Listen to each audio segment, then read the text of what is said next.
እንኳን ለቸሩ መድኃኔ ዓለም ኢየሱስ ክርስቶስ ወርሃዊ በዓል እንዲሁም በዚህች ዕለት ታስበው ለሚውሉ ቅዱሳን ወርሃዊና ዓመታዊ መታሰቢያ በዓላቸው በሰላም አደረሳችሁ አደረሰን።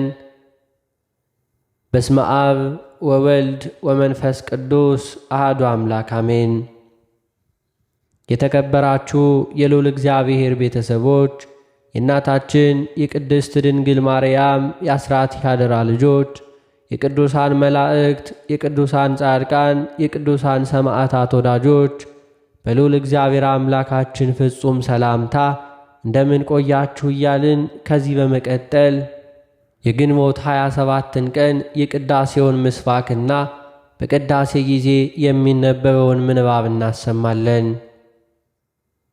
መዝሙር 84 ቁጥር 6 የሕግ መምህር በረከትን ይሰጣልና ከኃይል ወደ ኃይል ይሄዳሉ፣ የአማልክት አምላክ በጽዮን ይታያል።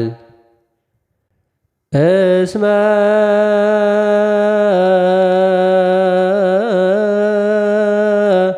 መምህረ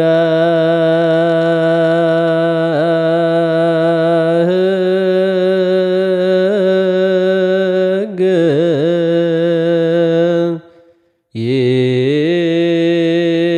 ይሁ በረከተ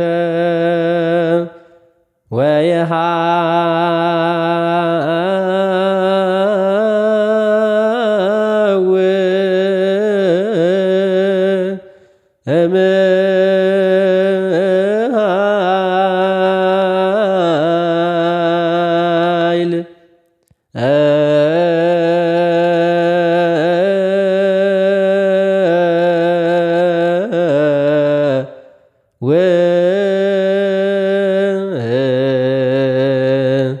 ውስተ ኃይል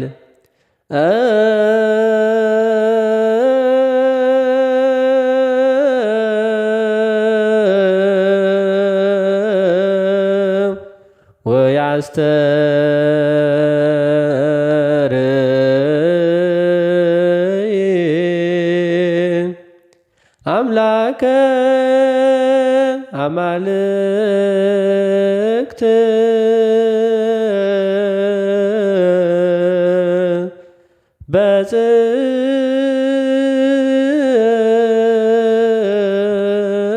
በጽዮን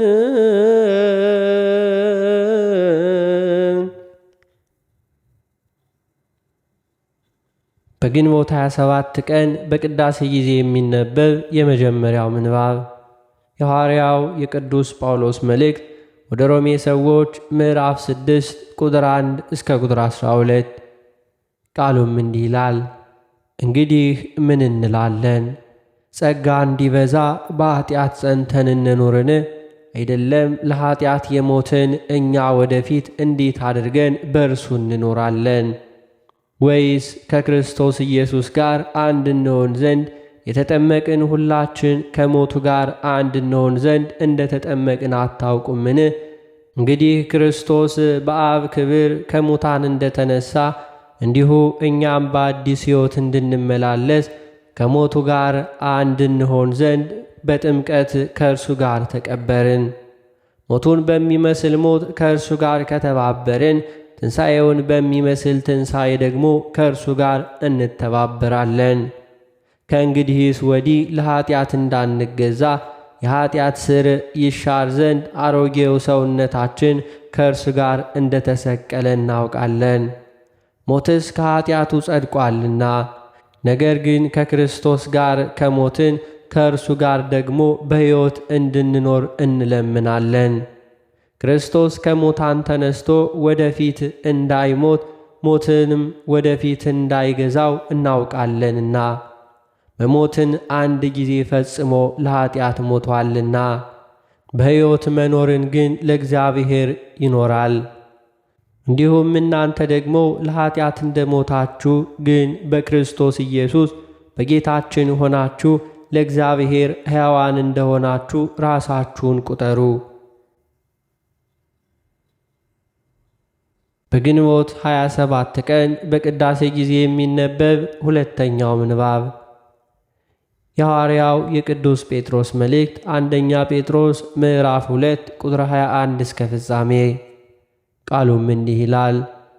የተጠራችሁለት ለዚህ ነውና ክርስቶስ ደግሞ ፍለጋውን እንድትከተሉ ምሳሌ ትቶላችሁ ስለ እናንተ መከራ ተቀብሏልና። እርሱም ኃጢአት አላደረገም፣ ተንኰልንም በአፉ አልተገኘበትም። ሲሰድቡት መልሶ አልተሳደበም፣ መከራንም ሲቀበል አልዛተም። ነገር ግን በጽድቅ ለሚፈርደው ራሱን አሳልፎ ሰጠ። ለኃጢአት ሞተን ለጽድቅ እንድንኖር እርሱ ራሱ በሥጋው ኃጢአታችንን በእንጨት ላይ ተሸከመ። በመገረፉ ቁስል ተፈወሳችሁ እንዳለ እንደ በጎች ትቅበዘበዙ ነበርና አሁን ግን ወደ ነፍሳችሁ እረኛና ጠባቂ ተመልሳችኋል። በግንቦት 27 ቀን በቅዳሴ ጊዜ የሚነበብ ሦስተኛው ምንባብ የሐዋርያት ሥራ ምዕራፍ 20 ቁጥር 28 እስከ ቁጥር 31። ቃሉም እንዲህ ይላል። በገዛ ደሙ የዋጃትን የእግዚአብሔርን ቤተ ክርስቲያን ትጠብቋት ዘንድ መንፈስ ቅዱስ እናንተን ጳጳሳት አድርጎ ለሾመባት ለመንጋው ሁሉና ለራሳችሁ ተጠንቀቁ። ከሄድሁ በኋላ ለመንጋው የማይራሩ ጨካኞች ተኩላዎች እንደሚገቡባችሁ ደቀ መዛሙርትንም ወደ ኋላ ይስቡ ዘንድ ጠማማ ነገርን የሚናገሩ ሰዎች በመካከላችሁ እንደሚነሱ እኔ ያውቃለሁ። በግንቦት 27 ቀን በቅዳሴ ጊዜ የሚነበብ የወንጌል ምንባብ የዮሐንስ ወንጌል ምዕራፍ 10 ቁጥር 1 ከቁጥር 22። ቃሉም እንዲህ ይላል። እውነት እውነት እላችኋለሁ ወደ በጎች በረት በበሩ የማይገባ በሌላ መንገድ ግን የሚወጣ እርሱ ሌባ ወንበዴ ነው። በበሩ የሚገባ ግን የበጎች እረኛ ነው። ለእርሱ በረኛው ይከፍትለታል፣ በጎቹም ድምፁን ይሰሙታል። የራሱንም በጎች በየስማቸው ጠርቶ ይወስዳቸዋል። የራሱንም ሁሉ ካወጣቸው በኋላ በፊታቸው ይሄዳል። በጎቹም ድምፁን ያውቃሉና ይከተሉታል። ከሌላው ግን ይሸሻሉ እንጂ አይከተሉም፣ የሌሎችንም ድምፅ አያውቁምና። ኢየሱስ ይህን ምሳሌ ነገራቸው። እነርሱ ግን የነገራቸው ምን እንደሆነ አላስተዋሉም። ኢየሱስም ደግሞ አላቸው፣ እውነት እውነት እላችኋለሁ እኔ የበጎች በር ነኝ። ከእኔ በፊት የመጡ ሁሉ ሌቦችና ወንበዴዎች ናቸው፣ ዳሩ ግን በጎቹ አልሰሟቸውም። በሩ እኔ ነኝ። በእኔ የሚገባ ቢኖር ይድናል፣ ይገባልም ይወጣልም መሰማሪያም ያገኛል። ሌባው ሊሰርቅና ሊያርድ ሊያጠፋም እንጂ ስለ ሌላ አይመጣም። እኔ ሕይወት እንዲሆንላቸው እንዲበዛላቸው መጣው። መልካም እረኛ እኔ ነኝ። መልካም እረኛ ነፍሱን ስለ በጎቹ ያኖራል። እረኛ ያልሆነው በጎቹም የእርሱ ያልሆኑ ሞያተኛ ግን ተኩላ ሲመጣ ባየ ጊዜ በጎቹን ትቶ ይሸሻል። ተኩላም ይነጥቃቸዋል፣ በጎቹንም ይበትናቸዋል። ሞያተኛ ስለሆነ ለበጎቹ ስለማይገደው ሞያተኛው ይሸሻል። መልካም እረኛ እኔ ነኝ፣ አብም እንደሚያውቀኝ እኔም አብን እንደማውቀው የራሴን በጎች አውቃለሁ፣ የራሴን በጎች ያውቁኛል። ነፍሴን ስለ በጎች አኖራለሁ። በዚህም በረት ያልሆኑ ሌሎች በጎች አሉኝ፣ እነርሱን ደግሞ ላመጣ ይገባኛል። ድምፄንም ይሰማሉ፣ አንድም መንጋ ይሆናሉ። እረኛውም አንድ፣ ነፍሴን ደግሞ አነሳት ዘንድ አኖራለሁና። ስለዚህ አብ ይወደኛል። እኔ በፈቃዴ አኖራታለሁ እንጂ ከእኔ ማንም አይወስዳትም። ላኖራት ሥልጣን አለኝ፣ ደግሞም ላነሳት ሥልጣን አለኝ። ይህችን ትእዛዝ ከአባቴ ተቀበልሁ። እንግዲህ ከዚህ ቃል የተነሳ በአይሁድ መካከል እንደገና መለያየት ሆነ። ከእነርሱም ብዙዎቹ ጋኔን አለበት አብዷልም፣ ስለምንስ ትሰሙታላችሁ አሉ። ሌሎችም ይህ ጋኔን ያለበት ሰው ቃል አይደለም፣ ጋኔን የዕውሮቹን ዓይኖች ሊከፍት ይችላልን አሉ። ስለ ቃሉ የጌታችን የአምላካችን የመድኃኒታችን የኢየሱስ ክርስቶስ ስሙ የከበረና የተመሰገነ ይሁንልን።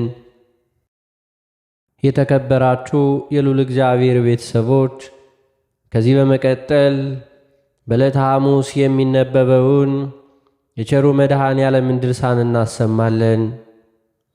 በስመ አብ ወወልድ ወመንፈስ ቅዱስ አሐዱ አምላክ አሜን። አንድ አምላክ በሚሆን በአብ በወልድ በመንፈስ ቅዱስ ስም አምነን በዕለተ ሐሙስ የሚነበበውን የዘጠኙን ሰዓት ነገር የሚናገረውን እንፈጽም ዘንድ ወደ ጥንት ነገራችን እንመለስ። በዚያን ጊዜ የቀደሙ አባቶች ነቢያት የመድኃኔ ዓለምን ሞቱን አይተው አባቱ ለምን ትተኛለህ? ንቃ፣ አቤቱ ተነሳ፣ ለዘላለሙ አትተወን፣ በክፉ ቦታ አሰቃይተህናልና የሞት ጥላም ሸፍኖናልና ወደ ጠላታችንም መልሰህናልና ጠላቶቻችንም እንደ በጎች ተነጣጥለው ይበሉን ዘንድ ሰጠኸን እያሉ ፈጽመው ጮኹ። ዳዊትም አቤቱ አምላኬ ተነስ፣ እጅህም ከፍ ከፍ ትበል፣ ችግረኞችንም አትርሳ፣ አቤቱ ተነሳ እርዳን፣ ስለ ስምህ አድነን እያለ ጮኸ። በዚያን ጊዜ እኔ ተኝቼ ሳለ ነፍሴ የነቃች ናት ያለሱ እንዲሁ ተነሳ። መለኮቱን ከነፍስ ጋር ወደሚጠሩት ነቢያት በአካል ነፍስ ወደ ሲኦል ወረደ። ነገር ግን መለኮት በእንጨት መስቀል ላይ ሳለ ከሥጋው እንዳይን ጥቅሻ ያህል በምን ሰዓት አልተለየውም። ከባሕሪ አባቱ ከአብ ከባሕሪ ሕይወቱ ከመንፈስ ቅዱስ ጋር በሰማይ እያለ በሲኦልም ነበር። ዳዊትም መውረዱን አይቶ የሰማይ መላእክት በሮቹን ክፈቱ፣ የክብር ባለቤት ይገባ ዘንድ ከጥንት ጀምረው የተዘጉ በሮች ይከፈቱ እያለ ጮኸ። መላእክቱም የክብር ባለቤት እርሱ ማን ነው? ይግባ እንዲሁ ብለው መለሱ። ዳዊትም በሰልፍ ኃይለኛ ጽኑ የሚሆን እግዚአብሔር ነው አለ። ይህንንም ባለ ጊዜ መላእክቶች በሮችን ከፈቱ። የብረት እንዲሁ ብረቱም በሩም ተሰበረ። የሲኦል ቁልፎች ተቆልፈው ነበር። የዚያን ጊዜ አዳም እውነት ነው ይገባል እያለ ወደ መድኃኔ ዓለም ጮኸ። በዚያን ሰዓት ሲኦልም ከእኔ ወገኖች የሚሆኑትን የሚገርም ይህ ማን ነው? ነደ እሳት በሚሆን ኃይል ከእኔ ከሞተ ጋር የሚጣላ ይህ ማን ነው? ጨለማውን ድል የሚነሳ ይህ ማን ነው? መስራቱን የሚወድ እንዲሁ ሥራ እንዳልሠራ የሚከለክለኝ ይህ እንግዳ ማን ነው? እያለች ብርሃን ጮኸች። ኢሳይያስ ቀንበርን ከትከሻ ፍርሃትን ከልቡና ያጠፋል፣ ቀንበርንም ከትከሻ ይሰባብራል። ሐጌ ወደ ሀገር መጥቶአልና እንዲሁም ያልፋል፣ ገንዘቡንም በመጠጊያው ያኖራል። በደረሰ ጊዜ የቂስ ልጅ የሳኦል ሀገር ራማ ያልፋል፣ ወደ ጋይንም ይሸሻሉ አለ። እንደዚሁም ይህም በእናቶችና በኤላሳን ያሉ የሰማውም ሁሉ ይደነግጣሉ። አሸናፊ እግዚአብሔር በኃይሉ የነበሩትን ያውካቸዋል፣ ታላላቆችንም ከጥፋት በትር ይቀጠቅጣቸዋል ይላል። ቆላ ያለውም ሲኦል ናት። ራማ ያለው መልኩ ከከፋው ሽታው ከከረፋው ከአለቃቸው ከዲያብሎስ ጋር ከራማ የወረዱ መላእክተ ጽልመት ናቸው። ጋይ ያለውም የተረገመ የይሁዳ ማደሪያ ሲኦልን የወለደቻት ገሃነም ናት። እነሆ ስሙ ኢየሱስ የተባለ ሕፃን መድኃኒታችን ፈጣኑንና ሯጩን ማረከ። እነሆ እጁንም በምድር ጉድጓድ ከተተ፣ የነካውም የለም። የምድር እባብም ዲያብሎስ ነው፣ የምድር ጉድጓድም ሲኦል ናት። ስለዚህ ነገር የአንበሶች ጉድጓዳቸው ወዴት ነው? የአንበሶች ግልገሎችስ ወዴት ይሰማራሉ? የአንበሳው ልጅ እንዲሁ ይገባ ዘንድ አንበሳው ወዴት ሄደ? የሚያስፈራ አንበሳ ልጁን ነጥቆታልና ሴቶቹንም እንዲሁ አንቋቸዋልና ከጎኑ ነጥቆ የማረካቸው ልጆቹ ሰማዮችን ሞሉ አለ። ስለ አንበሶች የተነገረው ትንቢት እንናገር። እሊህም የቀደሙ አባቶች ናቸው። የአንበሳ ልጅም እነዚህ ነቢያት ናቸው። ጉድጓድም ሲኦል ናት። የአንበሳው ልጅ ይገባ ዘንድ የቀደመው አንበሳ ወዴት ሄደ እንዳለ የቀደመ አንበሳ የተባለ አዳም ነው። ልጁ የተባለ ለፍጥረቱ ሁሉ ቤዛ ሆኖ የሞተ መድኃኔ ዓለም ነው። አደነ አነቀ የተባለው ከሰይጣን እጅ ያዳናቸው ነፍሳት ናቸው። ሴቶቹም በመድኃኔ ዓለም በደሙ ፈሳሽነት የከበሩ አብያተ ክርስቲያናት ናቸው።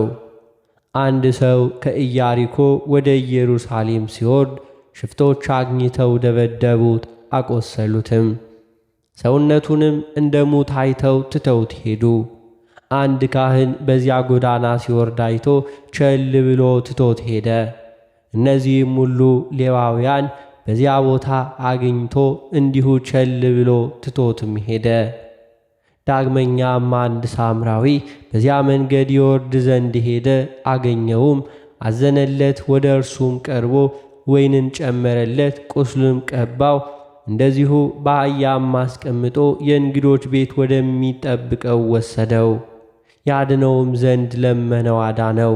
በማግስቱ 2 ዲናር አውጥቶ አድንልኝ፣ ስለ እርሱ ያወጣህለት ቢኖር እኔ ስመለስ ሁሉን እከፍልሃለሁ ብሎ ለእንግዳ ቤት ጠባቂው ሰጠው። እነሆ የወንጌሉ ትርጉሚ ነው። አንድ ሰው ያለው ከገነት ወደ ሲኦል የወረደው አዳም ነው። ቀማኞችም ያላቸው አጋንንት ናቸው። ሌዋዊ ካህን የተባለው አሮን ነው። ሳምራዊ ያለው ግን መድኃኒታችን ኢየሱስ ክርስቶስ ነው። አህያ ያለውም ኦሪት ነው። ቅባት ያለውም እንዲሁ ወንጌል ነው። ይህም የሃይማኖት ምሳሌ ነው። በማግስቱም ያለው ፋሲካ ናት። 2 ዲናር ያላት የመድኃኒታችን የኢየሱስ ክርስቶስ ቅዱስ ሥጋውና ክቡር ደሙ ናቸው። የእንግዳ ቤት ጠባቂውም ኃጢአተኞችን ከኃጢአት ሥራ የሚመልሳቸው ኤጲስቆጶሳት ናቸው።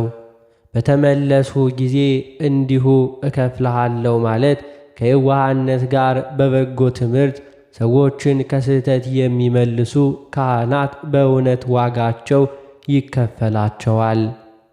ከዚህም በኋላ በዙፋኑ ላይ የተቀመጡ በእሱ በቀኝ እጁ በውስጡም በውጭም በ7 ማኅተም የታተመች መጽሐፍትን አየው ያለው ዮሐንስን እንዲሁ እንሰማለን።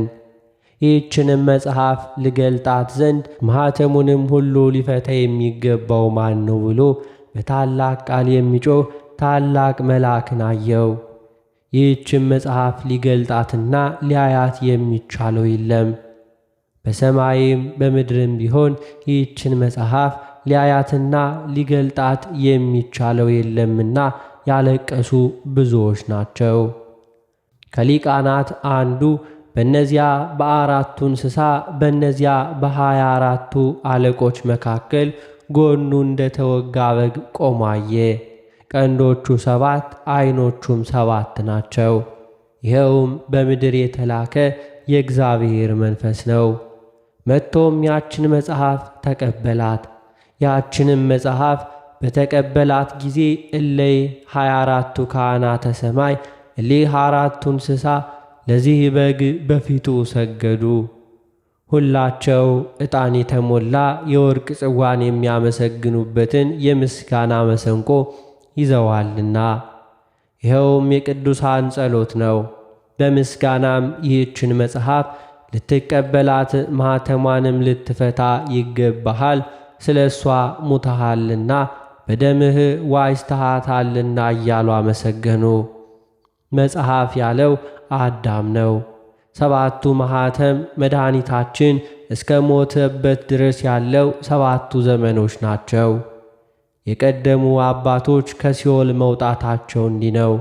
አርብ በሰርክ ለመጀመሪያይቱ ሰንበት አጥቢያ ነቢያት ምስጋናን የተመሰገነ እግዚአብሔርን እያመሰገኑ ፈረሱንና በላይ የተቀመጠውን ወደ ባሕር ጣል እያሉ ባሕር ያለው በኀጢአት ታስሮ በትዕቢት ተጭኖ ዲያብሎስ ወደ እርሷ የወረደባት ገሃነም ናት። በዚያን ጊዜ ገነት ከተዘጋች በ5533 ዘመኗ ተከፈተች። ነቢያትም በረአድን በእግዚአብሔር ደስ ይበላችሁ ላዳነን ለያዕቆብ አምላክ እልል በሉ በሚል በዳዊት መዝሙር እያመሰገኑ ገቡ። በተቸገሩ ጊዜ ወደ እግዚአብሔር ጮኹ፣ ከችግራቸውም አዳናቸው። ቃሉን ላከ አዳናቸውም፣ ከሞታቸውም አዳናቸው። ከሞት ጥላና ከጨለማ አወጣቸው። እግር ብረታቸውን ሰብሮ የሀገራቸውን መንገድ ይሄዱ ዘንድ የቀና መንገድን እንዲሁ መራቸው። አርፈውማልና ተደሰቱ። ወደ ወደዱትም ወደብ መራቸው። ሕዝቡን አዳኗቸውና እግዚአብሔር ቸርነቱን ድንቅ ሥራውን ለሰው ልጆች ንገሩ። ወደ ምስጋናውም ተራራ ወሰዳቸው። ሰውነታቸውም እንደ ወፍ ከአዳኝ ወጥመድ አመለጠች።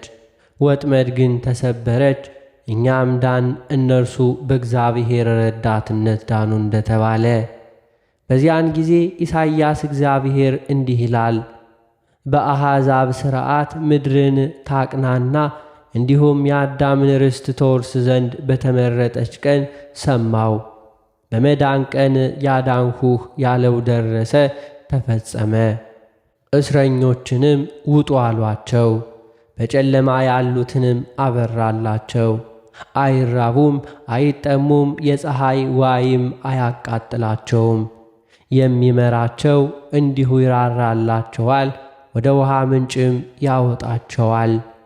የዚያን ጊዜ እግዚአብሔር ይቅር ብሏቸዋልና ከተራሮች ከምድር ደስታ ይመነጫል፣ የተቸገሩ ወገኖችም ደስ ይላቸዋል።